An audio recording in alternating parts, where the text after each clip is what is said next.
Hello friends, मैं हूं Deep. Welcome to movie chat. तो हाउस ऑफ ड्रैगन का सेकंड एपिसोड कल रिलीज हो गया है और इस एपिसोड में हमें ऐसे बहुत से सरप्राइजिंग मोमेंट्स देखने के लिए मिलते हैं जो शायद हम एक्सपेक्ट भी नहीं कर सकते, क्योंकि इस एपिसोड में जीओटी वाली जो वाइब थी और जो टोन थी पूरी तरह इसमें नज़र आ रही है। क्योंकि फर्स्ट एपिसोड से जैसे कैरेक्टर को बिल्ड किया गया था, हर कैरेक्टर के बारे में हमें थोड़ा थोड़ा कुछ जानने के लिए मिला था, इस एपिसोड में हमें स्टोरी के बारे में कुछ जानने के लिए मिलता है और ये स्टोरी कहाँ जाएगी वहाँ से इसकी थोड़ी सी झलक हमें दिखाई दे देती है। एपिसोड की खास बात ये भी रही, जब ये एपिसोड स्टार्ट होता है तो जब उसका इंट्रो सीन आता है और वो जब जीओटी का जब बीजिया बजता है, आय हाय, सुन के दिल को पूरी तरह सुकून मिलता है।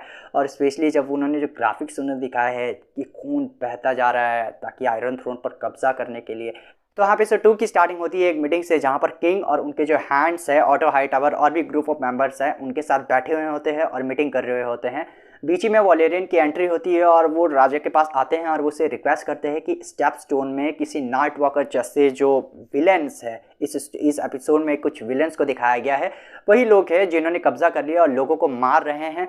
और अगर वो जो लैंड है उसको क्रॉस करके अगर वो उनके किंगडम में घुस गए तो उनके लिए खतरा हो सकता है और किंग लैंडिंग्स को भी। लेकिन राजा उन्हें साफ साफ मना कर देते हैं और वो उन्हें बताते हैं कि वो वॉर को प्रोहिबिट करेंगे, क्योंकि वॉर की सिचुएशन वो नहीं चाहते। और वो उन्हें बताते हैं कि राजा की जिम्मेदारी होती है कि वॉर की सिचुएशन को जितना हो सके टाला जा सके जब तक सिचुएशन हद से आगे ना बढ़ जाए। और फिर वहाँ से वलेरियन गुस्सा होकर चले जाता है। सीन शिफ्ट होता है जहाँ पर बहुत सारी कैंडल जल रही होती है। वहीं पर एलिसेंट हाईटावर और रेनेरा टाइगरन एक दूसरे से बातें करते हैं, अपनी जो फीलिंग्स है वो शेयर करते हैं और वो एक दूसरे को बताते हैं कि जब उनकी माँ नहीं थी और दोनों की माँ जब गुजर गई तब उन्हें कैसा फील होता है। और वो गॉड से प्रेयर करते हैं कि सब कुछ ठीक हो जाए। और इसी बीच रेनेरा टाइगरन को लगता है कि उसे एक दोस्त मिल गई है जो उसे हर चीज़ शेयर कर सकती है, जैसे कि वो अपनी माँ के साथ शेयर करती थी। और फिर वर्सी टाइगर अपनी बहन रेना और उनके पति वलेरियन से बात करते हुए उन्होंने बताते हैं कि अगर सिचुएशन हद से पार गई तो वो उनकी मदद करेंगे।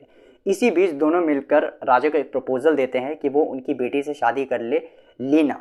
और ये जो लीना लड़की है वो सिर्फ 12 साल की होती है। और मैं सोच रहा हूँ जीओटी से देखो एक कदम कैसे ये लोग आगे बढ़े हैं कि वो एक 12 साल की बेटी को, 12 साल की उनकी जो बच्ची है उनको ऑफर करते हैं कि हाँ वो उनसे शादी कर ले। फिर राजा लीना से मिलते हैं जो सिर्फ एक 12 साल की लड़की होती है, मतलब 50 साल का बुढ़ा 12 साल की लड़की से शादी करेगा।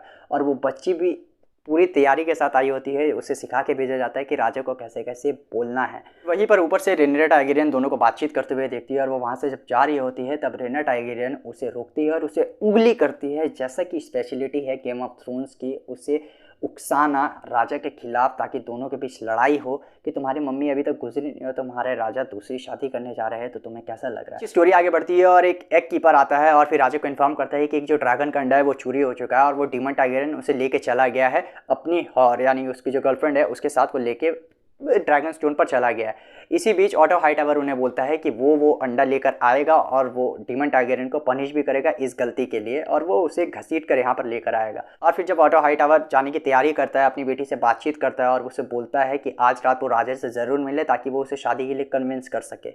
और फिर किंग का second hand auto Hightower dragon stone जाता है और वो डीमन टाइगरन को बताता है कि वो उसे ये अंडा दे दे, लेकिन डीमन टाइगरन ने साफ साफ इनकार कर देता है। वो बोलता है कि उसका जब बच्चा होगा वो अंडा उसके पास रहेगा, क्योंकि उनका कुछ रिचुअल्स है, उन्हें माना जाता है। इसी बीच रेनेरा टाइगरियन अपने ड्रैगन के साथ आती हैं और उसे कन्विंस करती है। ऑफकोर्स दोनों का तो चल रहा होता है तो मानेगा कैसे नहीं।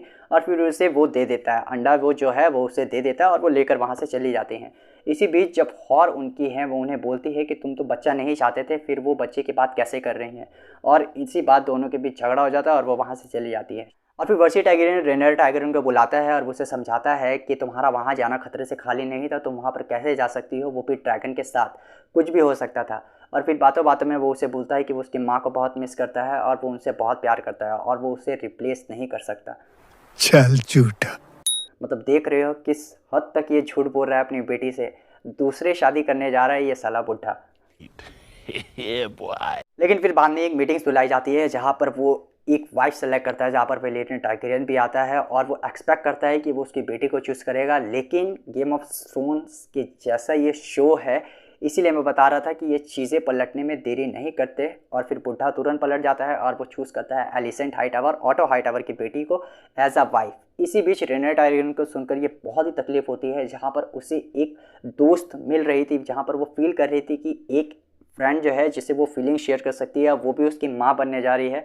इस एपिसोड्स का प्राइम चीज़ जो है वो हमें देखने के लिए मिलती है कि जो वलेरियन है वो डेमन टारगेरियन के साथ मिला हुआ होता है और वो चाहता है कि वो दोनों मिलकर आयरन थ्रोन पर कब्जा करे राजा को मार कर, क्योंकि किंग लैंडिंग्स उसका हो जाए, क्योंकि एक को तो किंगडम से निकाल दिया है और दूसरे की बेटी को रिजेक्ट कर दिया है और जो खतरा और दोनों के ऊपर मंडरा रहा है वो अलग से। तो ये लोग चाहते हैं जितनी जल्दी राजा साइड से हट जाए और वो दोनों कब्जा कर ले। ये थी एपिसोड 2 की एक शॉर्ट समरी जहाँ पर हमें GO2 की वाइब पूरी तरह आ रही है, क्योंकि इस एपिसोड में हमें पॉलिटिक्स देखने के लिए मिलती है, फ्लिपिंग देखने के लिए मिलती है, ट्विस्ट एंड टर्न देखने के लिए मिलते हैं, एंगर देखने को मिलता है, सब कुछ। और स्पेशली वहाँ पर जब ड्रैगन आते हैं तो वो देखकर भी मज़ा आता है और इसकी जो सिनेमेटोग्राफी थी वो अच्छी थी। हाँ, आज की वीडियो में इतना ही। अगर आपको ये वीडियो पसंद आई हो तो आप नीचे कमेंट करें और सब्सक्राइब करना ना भूलें।